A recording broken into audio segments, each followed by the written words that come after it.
solution presenters this evening. At the end, we will go over the questions you have. So any questions, please put them into the chat box. I will collect them, make sure that everybody can read them, and we will address them at the end, as many as we can. We can't always cover all of the questions, so please feel free to shoot any questions you have. Marie, over to you. Thank you, Valerie, and welcome everyone also from my side. My name is Marie Fischborn.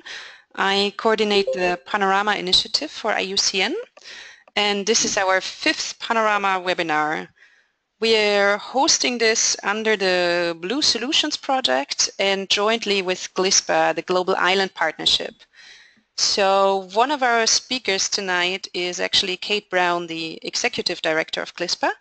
So I'm just inviting Kate to very briefly tell us in 1 or 2 sentences about GLISPA. Kate, are you there? Yeah, thanks, Marie. Hopefully you can hear me okay. Yeah, so we're really happy to be here doing this webinar with you guys, and I am really looking forward to hearing from our presenters. We're actually a partnership that was formed back in 2006 as a result of the Mauritius International Meeting, which was focused on the sustainable development of small island developing states. And we've really focused on fostering island partnerships, and so many of the people speaking today we have been working with or engaged with or a part of our partnership to really look at how we leverage resources and political will to implement things in islands and how we foster collaboration and learning between islands. And we originally were the idea of the President of Seychelles and the President of Palau, who are still the chairs of our partnership, and we're chaired also by the Prime Minister of Grenada. And we've leveraged since 2006, and that's the collective partnership, about 145 million US dollars focused on building island resilience. We have 2 staff based in the US and a lot of volunteers and people from different organizations and countries that work with us to undertake our activities. Thank you. Excellent. Thank you, Kate, and we'll hear more from you later on.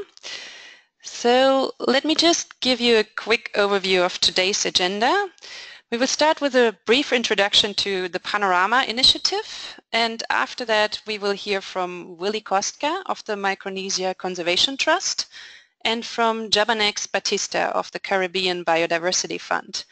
And they will summarize the building blocks that constitute regional sustainable financing in an island context. After that, we'll hear a presentation by Celeste Connors of Hawaii Green Growth, and she will introduce to us the Aloha Plus Challenge and Hawaii Green Growth. And finally, Kate, who you just heard, will summarize and provide a synthesis on how to scale impact on islands. And at the very end, we will have some time to address your questions. So as Valerie said, please anytime during the webinar, if you have a question or a comment, just type it into the chat box and send it to everyone, and we will be collecting them and address them in the end. So the Panorama is a partnership initiative that is currently led by IUCN and GIZ, with the aim of facilitating the collation, the documentation, and the sharing of conservation success stories or solutions. So we want to identify some of the most inspiring solutions that have been found to conservation and sustainable natural resource use, for example, relating to marine and coastal resource management, but other themes as well. And we're looking at solutions that function at all levels, from very local to working across a larger region and anywhere in the world. Somebody is not muted. Could you please mute your microphone? Thank you. So all of that is with the aim of enabling the replication of these solutions by other conservation practitioners, planners, etc., to avoid reinventing the wheel over and over again, for example, in project design. But it's also about providing recognition for good work and giving visibility to these solutions on a global platform. So we want to facilitate learning around what has worked before, but also, Valerie, could you please mute the person? This is a bit irritating. Thank you. Thanks, perfect. It's also about providing inspiration by focusing on solutions rather than problems to empower people and to provide hope in the end. On this slide, you see the logos of some of the institutions, organizations that have contributed solutions already. And this shows that it's a very open and inclusive platform. So a wide variety of conservation NGOs, research institutions, community groups that don't even necessarily have a logo, private sector entities, and so on have contributed solution case studies already to the Panorama, and it's open to principally anyone. So our role as IUCN and GIZ is just to provide the platform for this sharing and exchange. And I want to very briefly explain the approach for documenting these solution case studies. And this quote actually illustrates the concept quite well. Good ideas are built out of a collection of existing parts by Stephen Johnson, an American writer. So we aim to identify and describe these existing parts or building blocks that are replicable and that made an approach successful. So which are the methods or steps or tools that were really essential for making something work? And once these building blocks have been described, they can then be recombined and adapted to find new solutions to challenges in other contexts and other places. So the solutions are seen as modular case studies, as toolboxes rather than proof point best practice.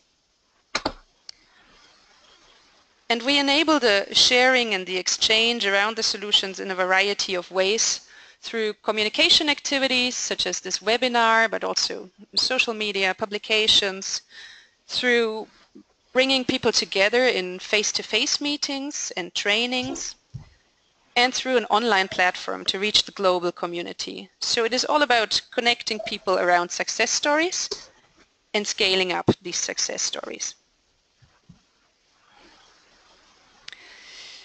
So all our solution case studies are published on an online platform, and I'm going to show some screenshots. There's a prototype Panorama web platform which has been online since 2014 under the URL you can see here. That prototype platform had a focus on protected area solutions, but we're now developing a much more sophisticated new website which is no longer limited to the theme of protected areas only, but it will have thematic portals on different themes, including on protected areas. So it will feature a growing set of solutions from different themes to support cross-sectoral learning and cooperation. Just showing a few more screenshots to give you an impression.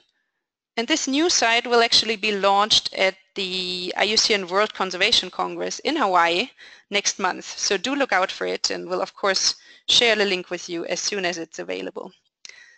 In parallel with the new website, we are also developing the branding for this expanded Panorama initiative and the governance structure behind the partnership that carries it. So that's the Panorama in a nutshell. I'd now like to hand over to Willy Koska, who is the Executive Director of the Micronesia Conservation Trust, for his presentation. Willy, are you ready?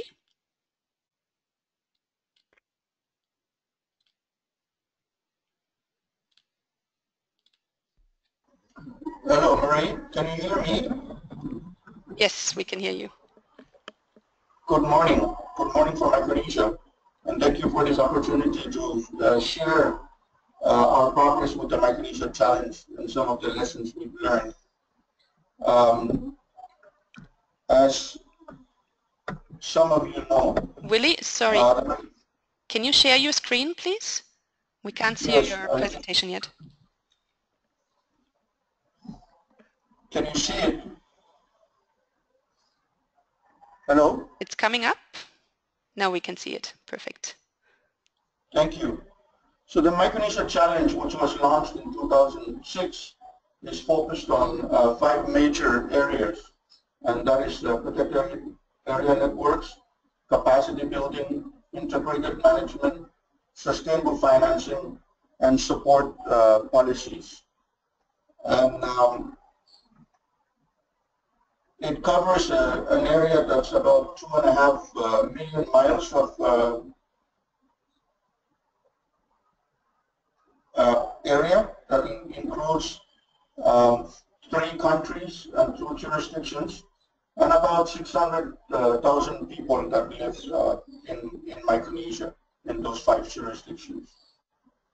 We've been able to impact work in 150 sites across Micronesia. We have put in place measures and communications plans and teams that are working on those. We've supported the protected area network legislations and protected area network funds in some of the jurisdictions. We currently have raised an $18 million endowment. Our goal is to raise $56 million to support the work perpetually. We have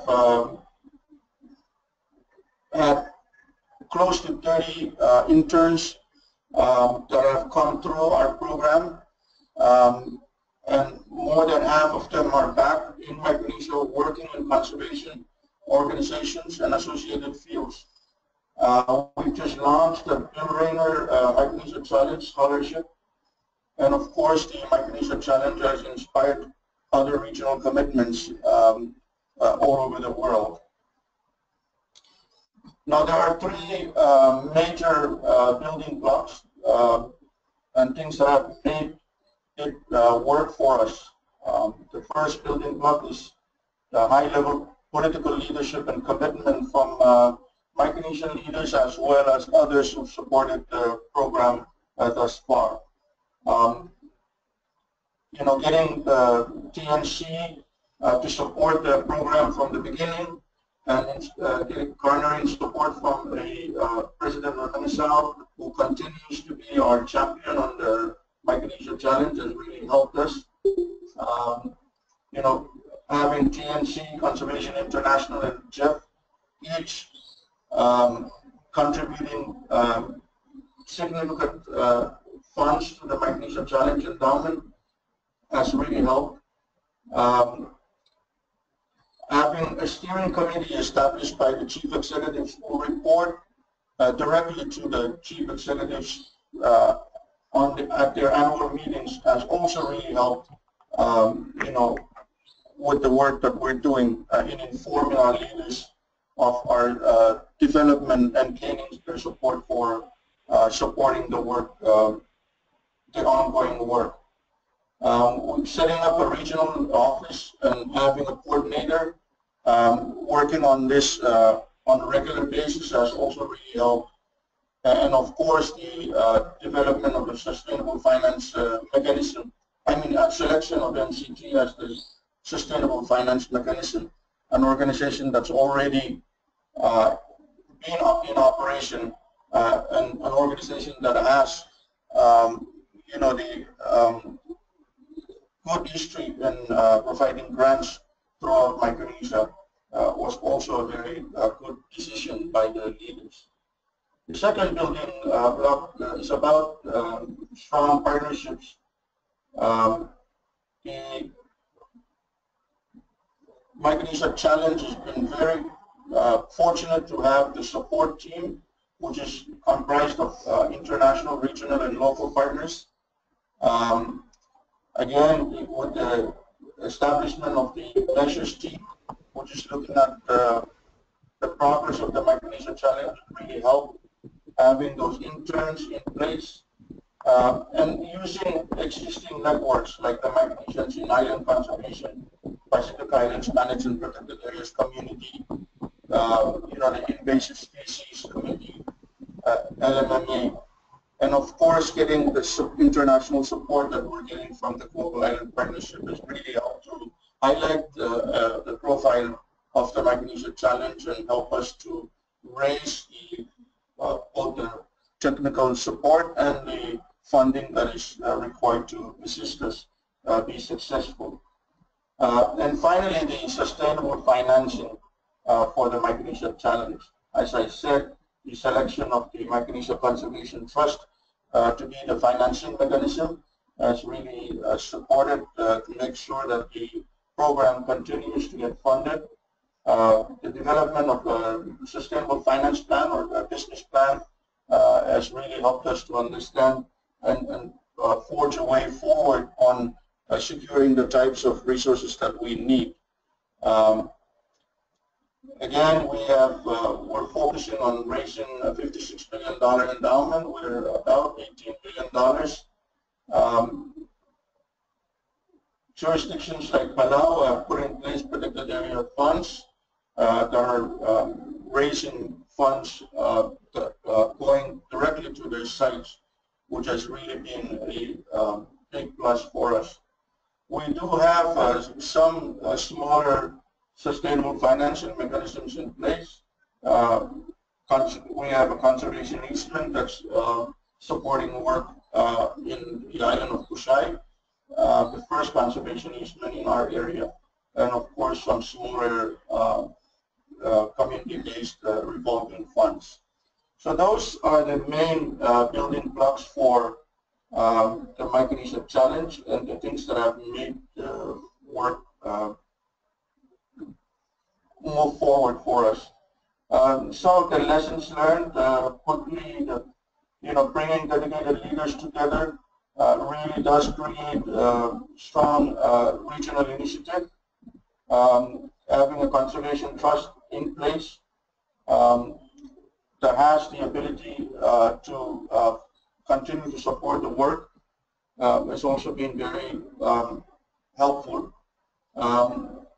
And the endowment that we have with $18 million has really served as the glue that has kept this partnership together. With the endowment fund, it's easier to have everybody continue to support the work, given that there is a major source of funding that is there to help continue the work. The Micronesia Challenge, of course, incentivizes long-term planning, and so there's, it's inspired things beyond the Micronesia Challenge, and so we're very happy about this. So that's what I wanted to share on the Micronesia Challenge. Thank you all for listening to me. Kalaman. Thank you so much, Willie. And we're moving straight to our next presenter, who's Jabanex Batista, the Executive Director of the Caribbean Biodiversity Fund. Jaba, are you ready? Yes. Good afternoon, everyone. Thank you very much to all the organizers for the opportunity to be here with you today. As Marie mentioned, my name is Jabanex Batista. I'm the CEO of the Caribbean Biodiversity Fund. And in a second, I'm sure Marie is going to be able to put up my presentation. The CBF is a regional endowment fund that was created in 2012. And in many ways, what I'm going to be talking to you about is about one of the particular aspects that Willie focused on. One of Willie's building blocks under the Micronesia Challenge was sustainable financing. And I'm going to talk about the building blocks for us in the Caribbean on building the Caribbean sustainable finance architecture for conservation. Next slide, Marie. But first, what is the Caribbean Sustainable Finance Architecture for Conservation? We are right now a collection and a network of 9 conservation trust funds, and that is composed of the CBF, which is a regional endowment fund, just like Micronesia Conservation Trust is also a regional fund, and 8 national conservation trust funds that are being established in the Caribbean region. This architecture, this network, is being put in place as a way to ensure a sustainable source of resources to assist countries in achieving their goals under the Convention on Biological Diversity, the Caribbean Challenge Initiative, advance national conservation priorities, and very importantly, close the conservation finance gap. Next slide, please. Why is this architecture being put together? I think it's very important to provide this context. Within our region in the Caribbean, we have had historically very limited extension on marine protected areas or marine managed areas. As in any region in the world, environment is often overlooked and it's still relatively low in political priorities, although that is starting to change. We also have very scarce resources for conservations, and our economies are extremely highly dependent on natural resource base. We all know that ministries of environments around the region and around the world in general are the ministries with less resources compared to others. In the Caribbean, we've also seen that there is, compared to other regions and bigger countries, limited capacity to manage large flows of resources. We often hear island states advocating for more resources for conservation, more resources for climate change adaptation, but very often these countries do not have, and our regions do not have, the capacity to really absorb those amounts of resources. And the other challenge we have is the stop and go investments.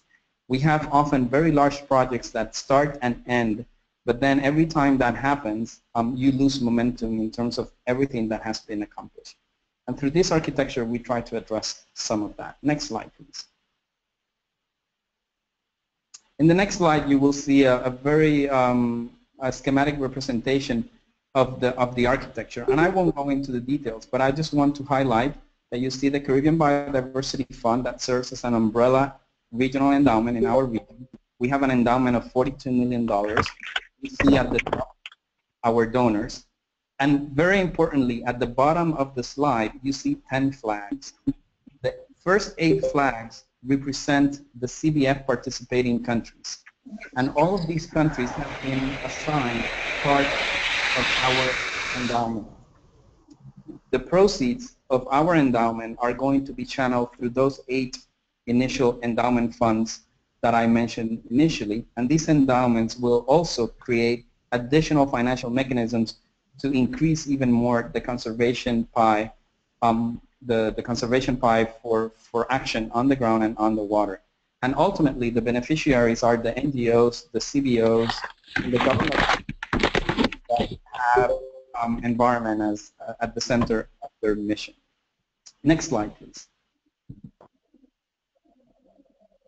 What are our building blocks? Willie talked about political commitment, and in our case, that was also extremely important as well. The Micronesia Challenge inspired the Caribbean Challenge initiative, and the goal in our case is to effectively conserve 20% of the marine and coastal environment by 2020 and to establish the sustainable financial mechanisms that will help the countries achieve that goal. The architecture I'm talking to you about is at the heart of this second goal. And even though this comes out of a marine initiative, the Caribbean Challenge, the architecture is being designed for both terrestrial and marine ecosystem. And there at the bottom of the slide, you see the countries that are part of the CCI and also the Caribbean Biodiversity Fund. Next slide. The second building block about creating this architecture is really creating the legal entities that need to be independent entities so that this network of conservation trust funds is effective. Most of these trust funds that I'm mentioning today, the 8 trust funds, are now legally established, and they have independent governance structures. And it's important for this governance structure to be independent from government, but also include government participation. Independence is important because it helps us weather out political change and political winds. But still, it's important to have government participation because the ones that are making the commitments internationally within the environmental treaties and so on and so forth are the governments. So it's a delicate balance, but it's important to keep it. Next slide. The third building block is once you have those legal entities established, those trust funds, you need to make sure that they are efficient.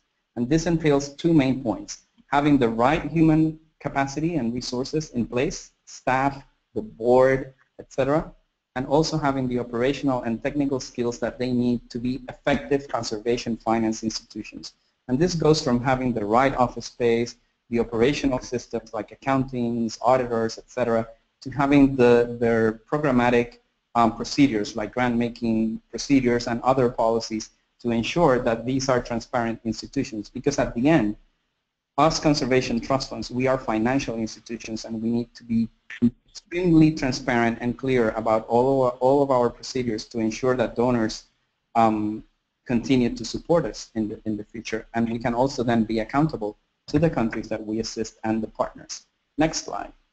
The fourth building block, and this is exactly where we are right now, we're building a strategic plan for the architecture through 2020. And there in the slide you see what are going to be the components for this strategic plan. And for us, this plan is extremely important because we need to already be thinking ahead of what's coming. And many of the threats that we are dealing with are already with us, and we cannot wait, and we need to plan for that. We need to plan for the amount of resources that we hope we are going to receive to address the threats, and therefore we are building this strategic plan for that reason.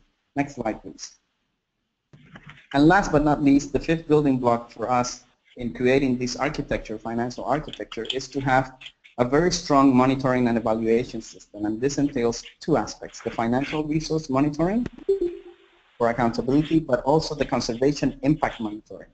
How do we link back our use of financial resources, our deployment of financial resources, to helping countries achieve the targets of the CCI, 20%, and also the IUCN targets under the Convention on Biological Diversity? We need to have that system in place so that we can improve, so that we can be accountable to others. And those are the fifth building blocks for our blue solution. Next slide, please. Just to finalize, I want to talk a little bit about our impacts and go back to those challenges, some of those challenges I mentioned at the beginning. Our architecture will help strengthen the environment sector voice in the Caribbean. We are going to be providing additional resources to NGOs, to CBOs. We as the Micronesia Challenge and MCT, we are promoting regional collaboration and dialogue. Our region in the Caribbean, we are a lot of countries and territories, and we often don't talk to each other. We are trying to change part of that. We're bringing to the table initially $4 million of new resources for conservation, both marine and terrestrial. Next slide, please.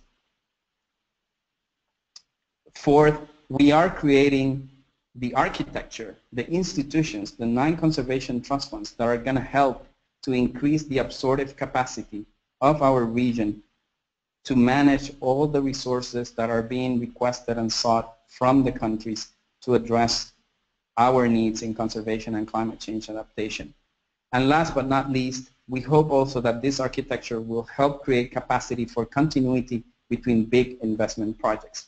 In many ways, a lot of these projects, they buy a boat, but then later on they don't have money for the gas for the boat. And we hope that we can continue to buy the gas for those boats. Next slide, please. And just to end, a quick set of reflections and lessons learned in the next slide. The first one is that building political commitment, it's a very lengthy process. It has taken us almost 8 years to get to where we are right now. It's a long process, and there's no way around that. Just like Willie said, donors and partners' commitments is key, because without that, countries will feel less secure about their political commitments. Third, in terms of the trust funds that are being created, again, that balance between government and civil society representation in government structure and independence is key. It's a very long conversation. It's important to have it. And then next slide, just to end.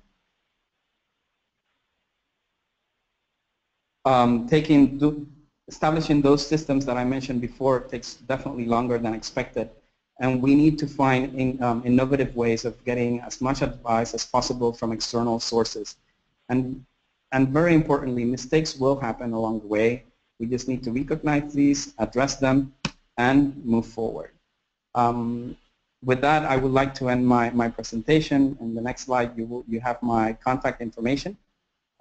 If you have any questions now or later on, please feel free to reach out to me. Thank you very much. Thank you so much, Java. And we're moving to our third presentation. I would like to introduce Celeste Connors, who is the Executive Director of Hawaii Green Growth. Celeste, over to you. Yes, thank you very much. And just confirming you can hear and see my slides.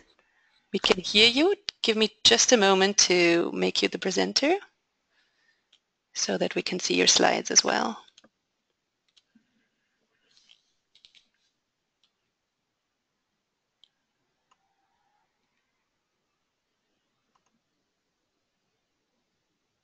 Yep, that's working fine.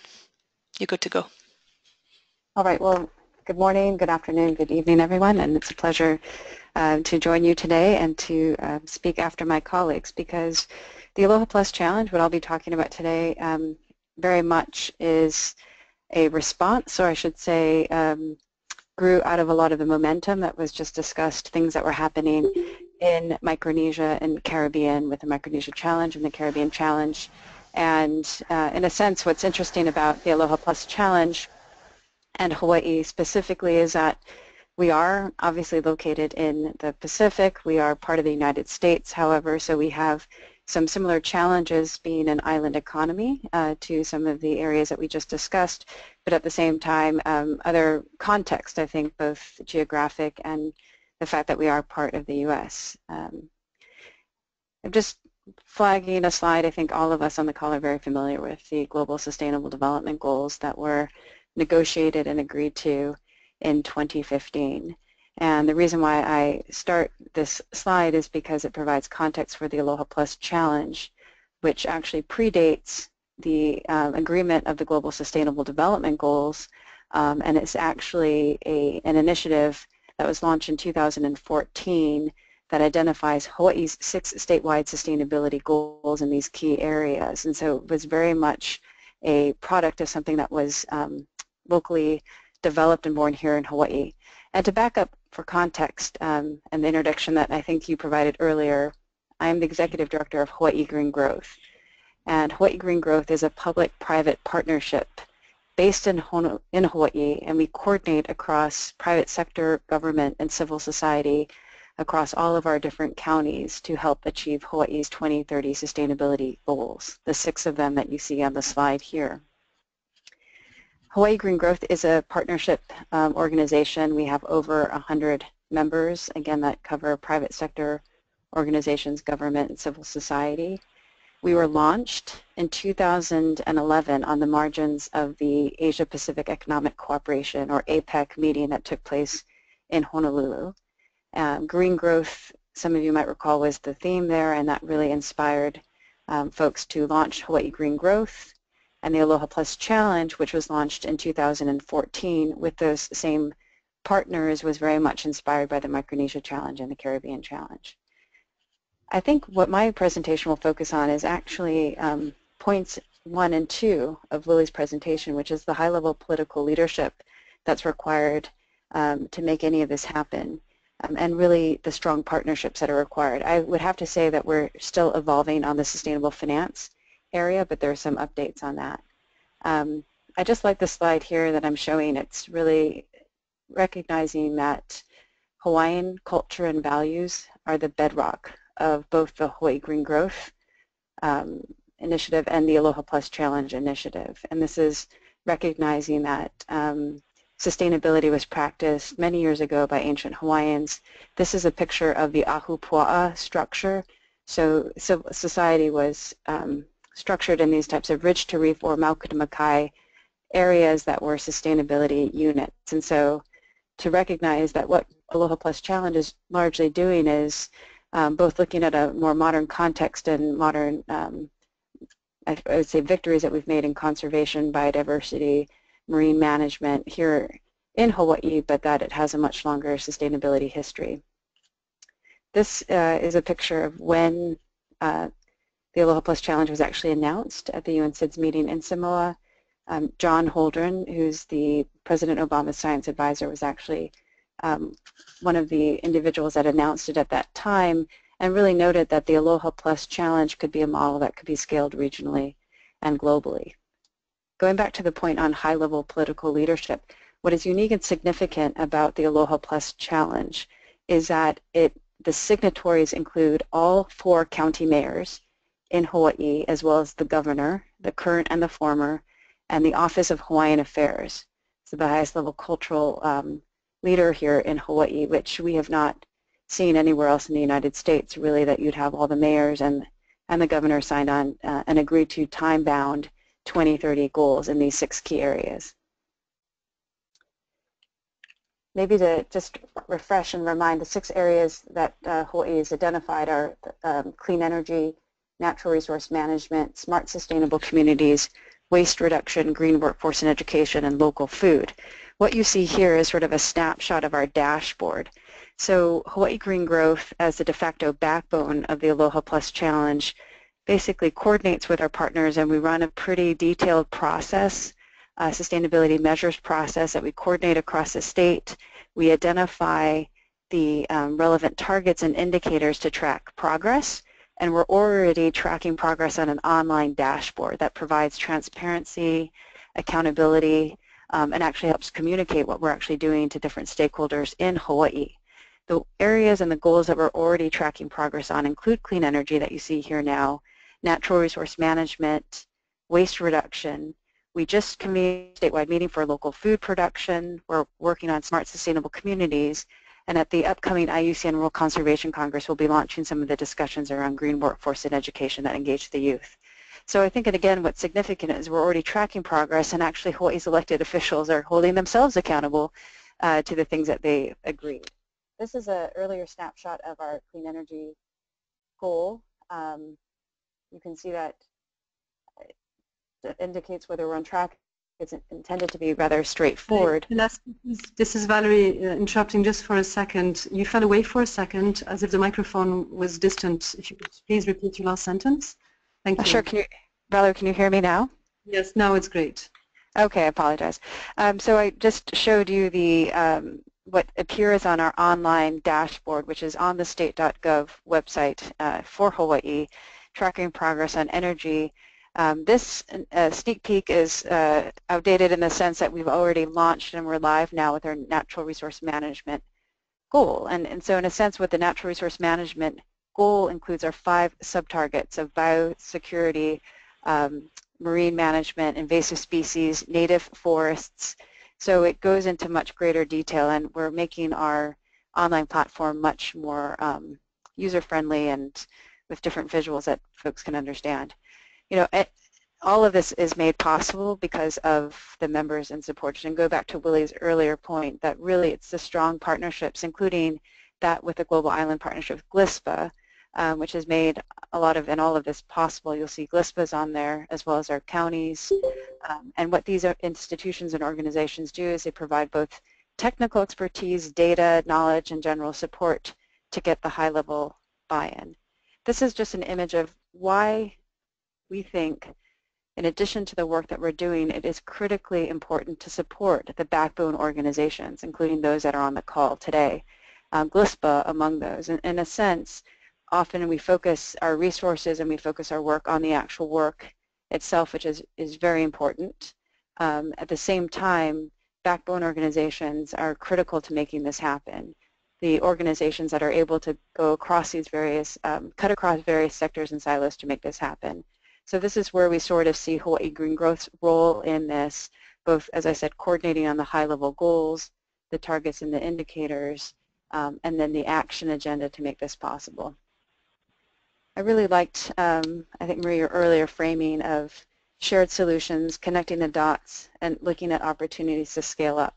So if you look at all of these dots here, these are the various challenges that exist in conservation, clean energy, innovative finance, and really what Hawaii Green Growth attempts to do with partners is to really align these various interests and create shared value. And so by sometimes making this the challenge more visible and bringing in a broad suite of partners, we can more easily find solutions to those challenges.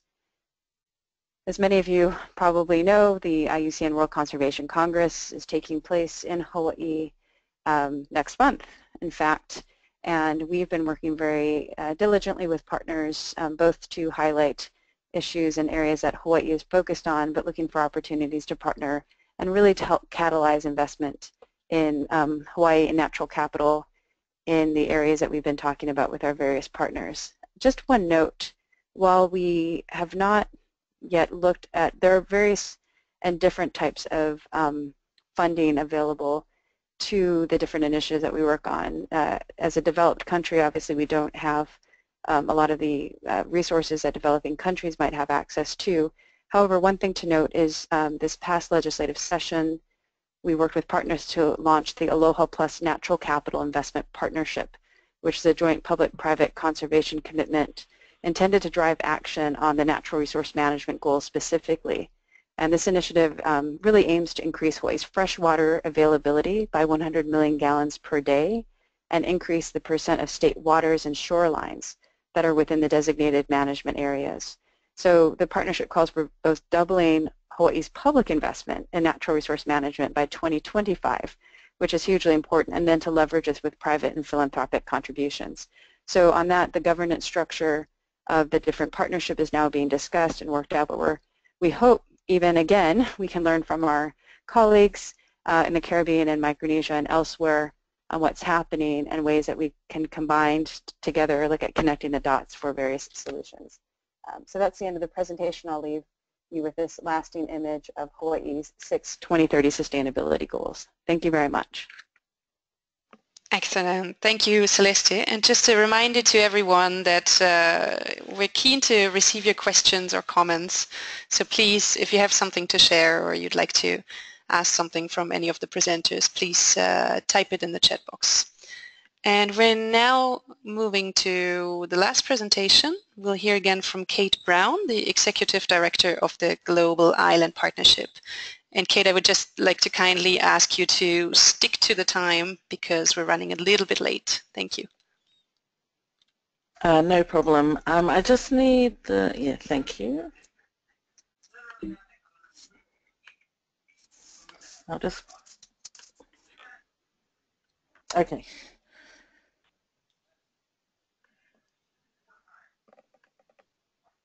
So, yeah, so it's really hard to come after three presenters who I have a lot of respect for and who I work very closely with actually in this partnership. But I wanted to reflect a little bit at the start of this on, I think, the messages that they gave us. And the common theme, and I think Celeste touched on that, was really about this issue of mobilizing political will. And back in the time that the Global Island Partnership was formed, which was 10 years ago this year, we also decided that our strategy was really going to be about how do we mobilize political will to support implementation. And I think some of the lessons we have from that, because being in existence for 10 years, is that having high-level political will and figuring out the way in which you make it the strategic interest and focus of high-level people to keep doing that can last beyond the political cycle. So in most of the places that we work where this has gone on, there has been a change of government. That is true for Hawaii, that is true for much of the islands in the Caribbean, and it's definitely true in Micronesia. And so these initiatives are continuing. I think the other really important thing that we take away from these three speakers is that all of them have learnt from each other and continue to do so. And even though they're in different parts of the world and are different types of jurisdictions, they, and this is true also for many islands, have much to share with each other and much to learn. And so there needs to be a process and to continue that happening. And I'm going to talk a little bit now about how we're starting to think about that in the Global Island Partnership. So the partnership has about 15 actual members. We just moved to being a membership organization last year. We have around 70 countries and organizations that are close. And we really started off back in 10 years ago focused on conservation, mostly people coming from the conservation sector.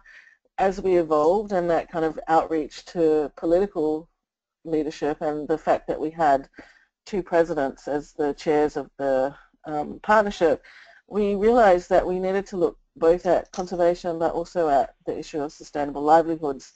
And as time has evolved and very much in alignment with Hawaii's efforts in 2010 and 2011 to look at the issue of green growth. We've evolved into looking at the issue of whole island sustainability, and what does that mean? And I think one of the important things that we see coming out of what's gone on in Hawaii is a lot of the early leadership on Hawaii Green Growth and on the Aloha Plus Challenge actually, similarly to us, came from people within the conservation sector, realizing that to achieve what they were trying to do, they had to look at things from more of a systems approach and less sectorally. So you see this huge evolution in Hawaii and also in this partnership. And so in last year, our steering committee of GLISPA decided that the partnership, one of our strategic focuses would be to look at how do we mobilize more island sustainability commitments, because we're very focused on the mobilization of political commitments and following up with those political commitments. And how do we mobilize more of those focused on this issue of whole island sustainability in line with what Hawaii's done, exactly what Hawaii's done, something that's appropriate to each island. Having come to that conclusion, we've spent the last 9 or 10 months thinking about what this would look like in reality, and we realized that this is not a space that most islands will come to on their own, and that we need to look at how we can provide support and help to that. And so we've come up with this idea of looking at how we scale these types of island models, and scaling in the sense of really how that links to the Sustainable Development Goals. So at the same time that Hawaii, as Celeste said, was working on their sustainability approach, at the international level, the Sustainable Development Goals were adopted. And what we know is that islands have a great opportunity to demonstrate how to implement the Sustainable Development Goals. And so we see that as an opportunity rather than another international burden. And the other interesting thing I think about the Sustainable Development Goals is the fact that everyone has to be accountable for implementing them, not just developing countries, unlike with the Millennium Development Goals. So we see now a great opportunity to help islands both move to that and at the same time demonstrate to the rest of the world, much the same way that they've done with some of the initiatives we've talked about earlier, some of their achievements and some of the things that they can do and where they need help to do more.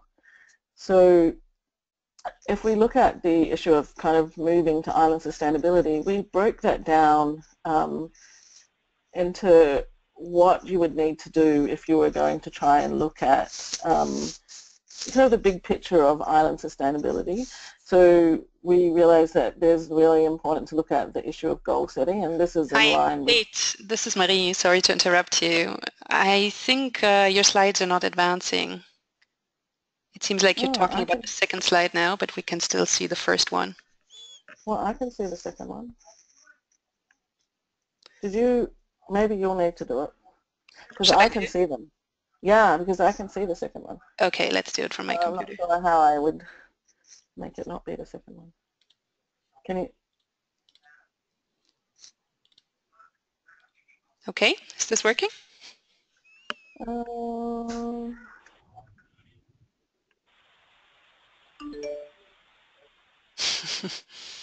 Is it coming up at all? Thank you, Mario. Can you see it? Valerie? Okay, so people are seeing that they can see it, saying that they can see it. Yes, well, we can see the slide moving to island sustainability now. Okay. Well, I can't see it, so I'm just going to look at mine, and then I'll ask you to move on. I'm not sure why I can't see it, actually. So then we're looking at, so we kind of put together what we think are the important elements for how our partnership thinks about the island sustainability and what we're going to support moving forward. So we're going to look at, in each island, thinking about the goal setting process, how we measure impact and how we know that we're having a difference, making a difference, And then what is the project pipeline for implementation? And our real focus in this partnership in GLISPA is going to be on supporting the backbone organizations like Hawaii Green Growth or Micronesia Conservation Trust or the Caribbean Biodiversity Fund, so that they can work through this at the national level, this process.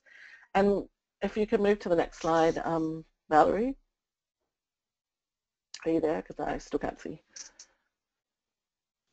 Yeah, I moved to the next slide now. Great. To help people understand a little bit more about what we're talking about when we're talking about backbone organizations.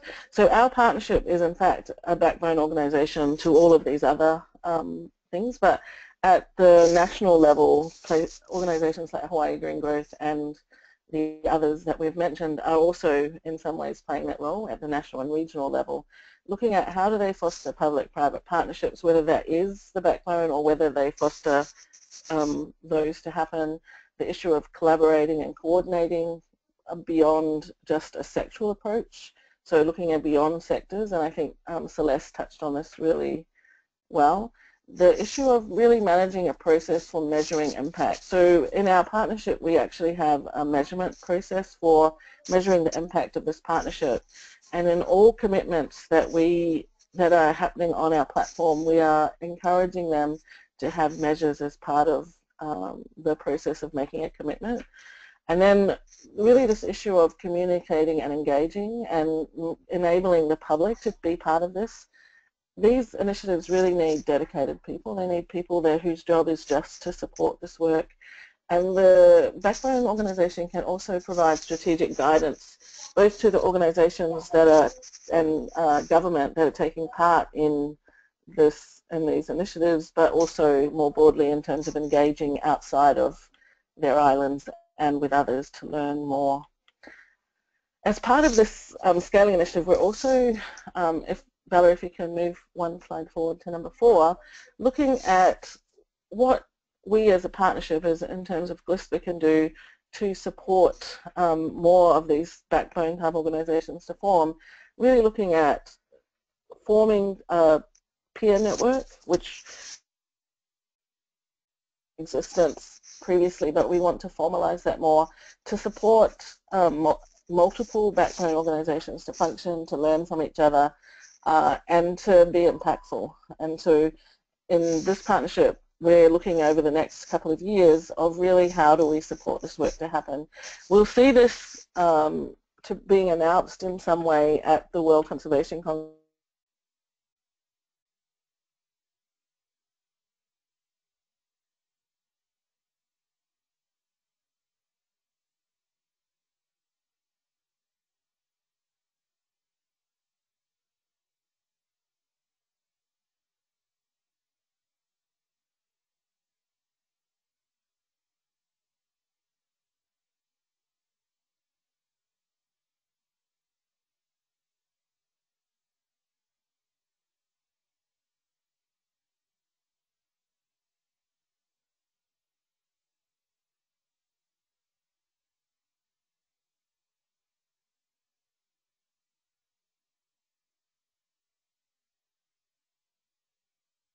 There's not much time left. Thank you.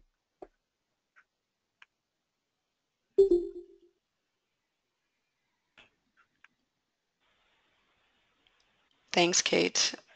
Sorry, I think I...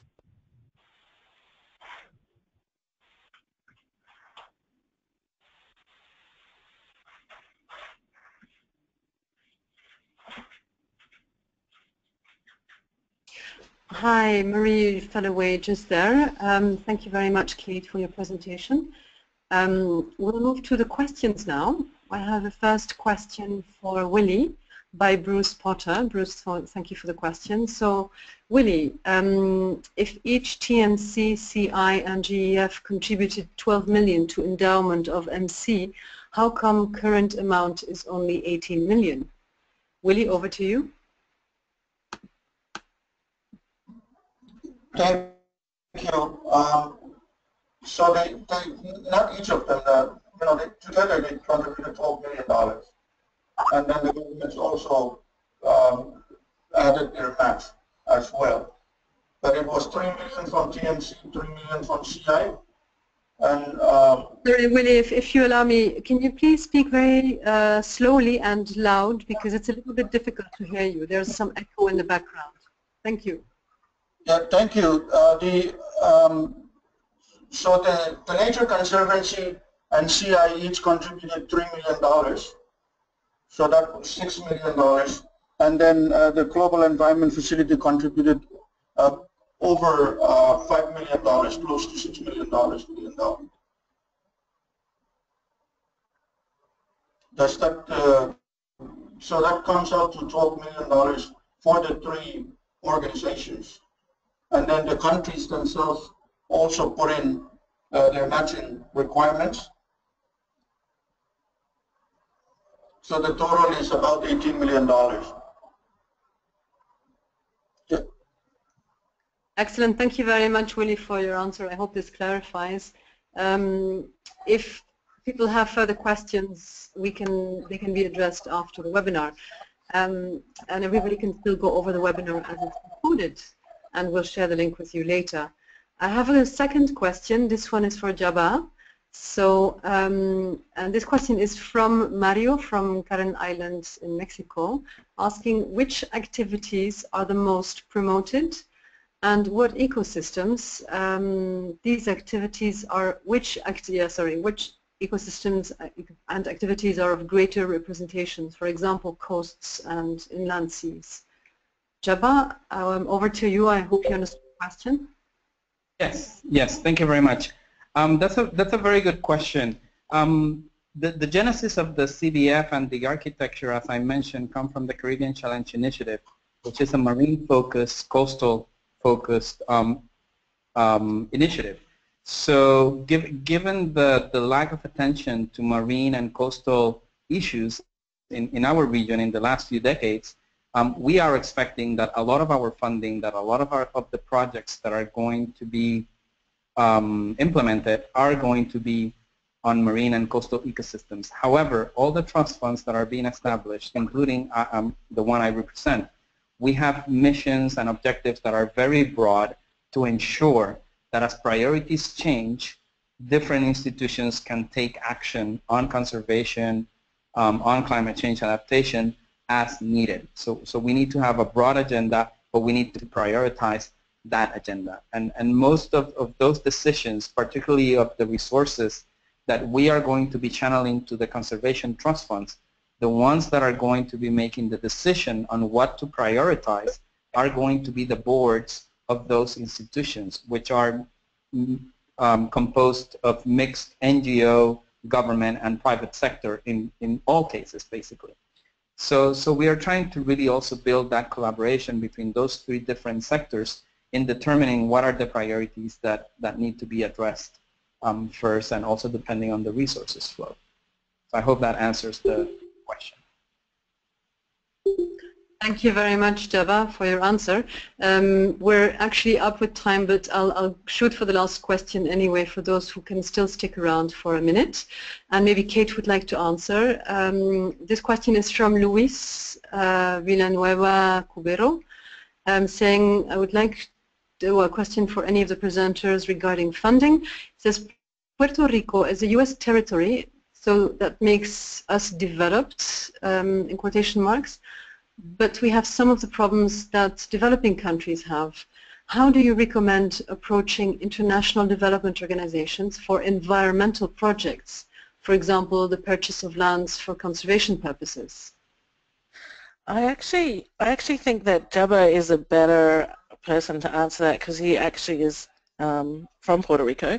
But yeah, it's a common question, because we in our partnership work both with obviously developed countries and developing countries, and this continues to be a major priority. One of the things that we've found, and we see that definitely with Hawaii, is the engagement of the political will helps you to have a conversation that is beyond a project level conversation. So it's kind of, how do you create the sense that Puerto Rico or whichever island has an idea of what it wants to do and has figured out in some senses how it might fund some of that and what help it needs from other places to do that and where some of those might be. I can't specifically talk of who might fund work in Puerto Rico. I think Jabba might be able to help you offline. But yeah, this is definitely a common question. Celeste also might be able to answer it coming from Hawaii where they have some of the same issue. Thank you very much, Kate. Either Celeste or Jabba, do you have something key that you would like to say? Otherwise, we'll wrap up the webinar. Just to add very quickly to what Kate was saying, to Luis. Luis, yeah, it's true. Unfortunately, that is our reality here in Puerto Rico. We need to engage more with the private sector, with corporations, with foundations. Even with some international foundations, it's hard for us in Puerto Rico or other territories to engage because many tend to focus on islands that are sovereign states as opposed to territories. But there are formulas out there, and I think Kate made an important point. If we can use the political will card, those funders will listen to territories and will realize that the needs of territories, islands that are territories, are not that different from those that are sovereign states. And I think we need to continue to educate donors on this. We're not going to change the international public donors or the bilateral donors if they can't, but we can maybe educate the others and maybe help change the way they see territories in this seascape. Excellent. Thank you very much. Oh, I was only just going to briefly add, if in the remaining 30 seconds that we've gone over, I absolutely agree. I think for us, it's a question of leveraging, and then really having that message of creating shared value. Certainly, states from the United States, as I mentioned earlier, do not have access to development funds. At the same time, I would encourage us all to really look at that political leverage and the obligation we all have now collectively to achieve those global sustainable development goals by 2030. And what we've seen, not just in the climate negotiations in Paris, but elsewhere, there's a real emphasis on local leadership, on subnational leadership, things that are happening not just at the national level. And that might open up new opportunities to frame funding, for example, and different resources that could be available, both public, private, and philanthropic. But I think it really comes down to leveraging, and then I would suggest looking at this collective obligation we have to achieving the SDGs, what types of resources are being mobilized, what types of existing platforms might be available, and resources to help achieve and frame those goals. Thank you very much, Celeste. These last few minutes are a little bit over time, but some of the most interesting points have been made, I think, by all of you. It was a very interesting question. Thank you. Marie, I'll hand over to you to close off. Thank you very much, everyone. Yeah, thanks from my side as well to everyone who participated, wherever you are in the world. And of course, a big thank you to all presenters who shared their work with us today. If you haven't seen it yet, please make sure to visit the Panorama web platform, panorama.solutions. As I mentioned, at the moment you'll find a prototype website there, but in just about 3 weeks we'll launch the revamped version of it. And all case studies that have been presented today are available or will be available on that platform, along with a wealth of other solution case studies. So please use it as a resource, promote it further, and also think about contributing a solution of your own. If you have a project and an approach that you would like to share and have documented as a solution for the Panorama, just contact me. Also, if you have other suggestions, if you'd like to give feedback on the webinar, just email me. There will be a recording available of today's session, so we'll share the link with you. And finally, if you are attending the IUCN World Conservation Congress in Hawaii, then please do join us for our 2 launch events of the expanded Panorama partnership and platform. Thank you all so much. Have a great day and goodbye. Thank